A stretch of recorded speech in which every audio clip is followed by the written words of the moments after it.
One of the most frequent questions I get about photography is the depth of field. So here we go. Depth of field is a description of how much of the picture is going to be in focus or appear to be in focus depth-wise. In fact, the absolute focus is very shallow on all photographs. It's just that we have an acceptable amount before and after where we set the focus point that we consider being in focus. The most common way the question is asked is not how do I control the depth of field. Mostly I hear questions like how do I make the background blurry?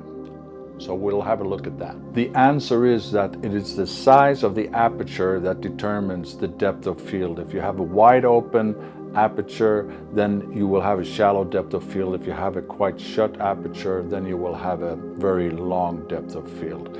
Now, the tricky thing is that aperture also controls the exposure together with other components. So more often than not, there will be a conflict of interest. In this video, I will show you how you don't have to choose between the exposure and the depth of field. In my garden, I have set up 4 signs to demonstrate how the depth of field works or the blurriness. So from the camera to the first sign, which is marked with a 1, there is 4 meters. 4 meters after that, I have a reference sign that will be the reference of the depth of field.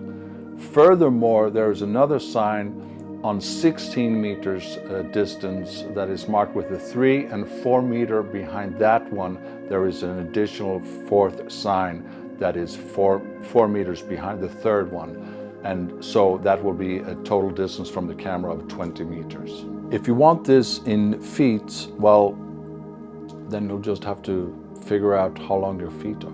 So what we'll do is we'll set the focus point on sign number 1, and then we'll just go through the whole range of f-stops on that lens that I have mounted on that camera right now, and that is between 1.2 and f16. And then after that we will do the same thing on the sign 3, and we'll just go through the whole range of it there too. Now the reason for this is that I want to enlighten that there's a difference between how close you are to the object that you're setting the focus point, and that's why there's 4 meters to the reference sign, and then there's also 4 meters between the 3rd and the 4th sign, although that they are to begin with a bit further away. And there is a difference, and you will be quite surprised seeing how much it is. So we'll start with the focus on the sign 1, and note then when we're having the biggest aperture 1.2, then already the second sign, the one that is the reference sign, is out of focus quite severely. And then as we increase the aperture number, thus making it smaller and smaller, the depth of field will be increased, and the signs will be coming into focus bit by bit as we go through the whole range. Now watch this, I'll go back and forth a few times.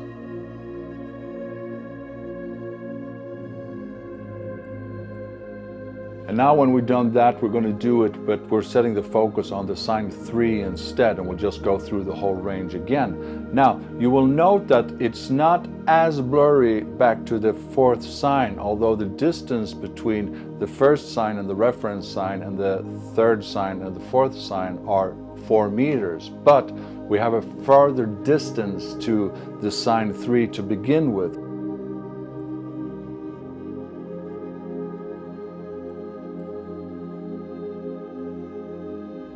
So if we have 4 meters from the camera to the first sign, then there will be twice the amount of distance to the second sign, the reference sign, namely 8 meters. So that will be like 100% more when we get to the second sign. However, when we're focusing on the 3rd sign, which is 16 meters away, then to the 4th sign, which is 4 meters more, we're not even close to 100%, we're more around like, well, 20% it should be. So the difference there is not as big.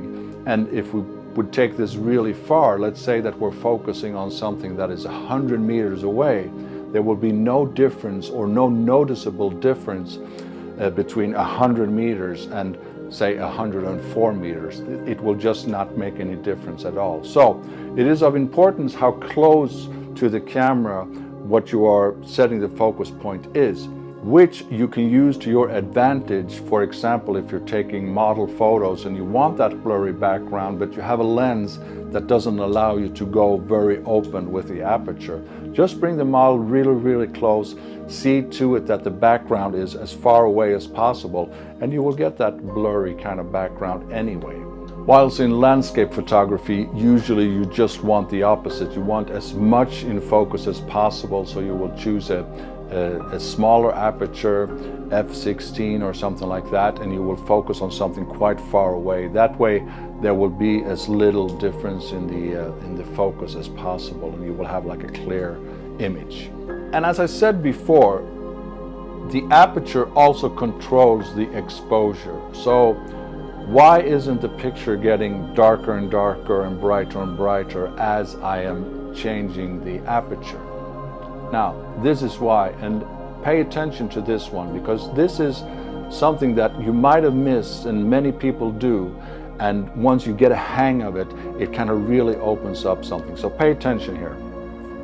For every step, I change the aperture in one direction.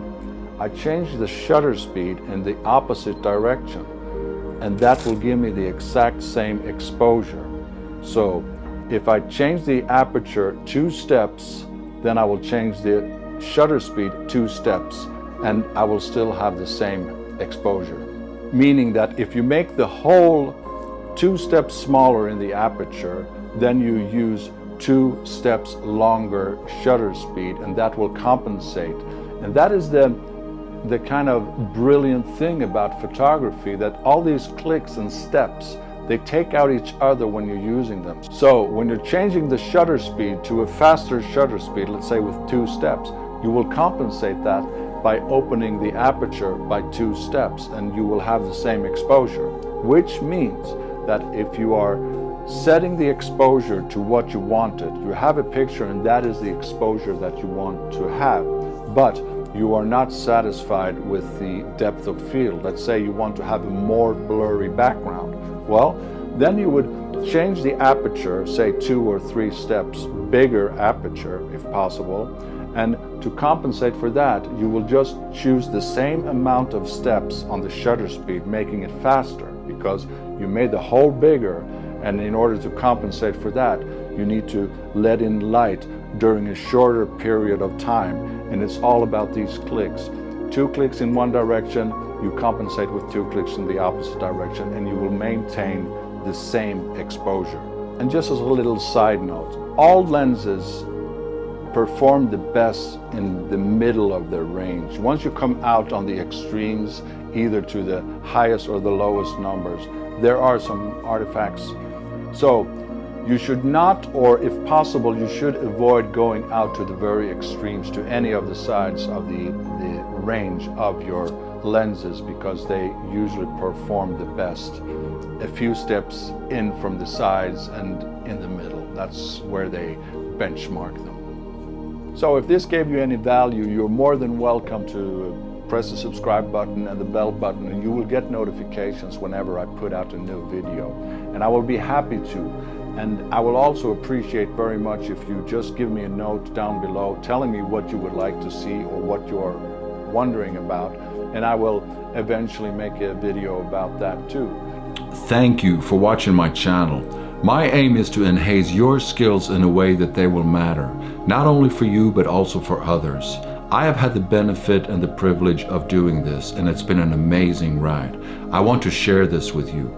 If you believe that your skills can make some difference for others and that will also enhance your well-being, then you're in the right place. Remember, make your skills matter.